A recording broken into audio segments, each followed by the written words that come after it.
Hello friends, మనం ఈరోజు sweet చేసుకుందాం. స్వీట్ ఏంటంటే పొడి సేమియాలతో స్వీట్.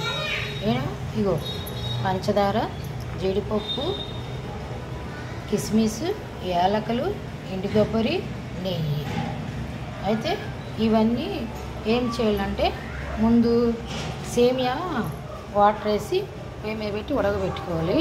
ఉడకబెట్టుకున్న తర్వాత వాటర్ అన్ని తీసేసిన తర్వాత మరొక దాంట్లో కళాయి పెట్టి పొయ్యి మీద కళాయి పెట్టి నెయ్యి పోసి జీడిపప్పు వేసి కిస్మిస్ అంతా వేసి ఇప్పుడు ఇది ఉంది కదా యాలకులు పొడి చేసుకొని ఈ కొబ్బరి ఏమో తురుము పట్టుకోవాలి. తురుము పట్టిన తర్వాత అప్పుడు ఇవన్నీ వేపుకుంటాం కదా ఫ్రెండ్స్, దాంట్లో వేసేసుకొని కొబ్బరి తురుము అంతా వేసేసుకొని ఇప్పుడు మనము పొడి సేమియాలు రెడీ చేసుకున్నాం కదా, ఆ పొడి సేమియాలు వేసి బాగా కలుపుకున్నాక నేతిలో అప్పుడు ఏం చేయాలంటే సేమియా వేసి ఇది పంచదార వేసుకొని కలబెట్టేసుకొని ఇంకా స్టవ్ కట్టేసేసుకొని అప్పుడు తిని చూస్తే ఉంటుంది ఫ్రెండ్స్, సూపర్గా ఉంటుంది. ఒకసారి ట్రై చేయండి ప్లీజ్.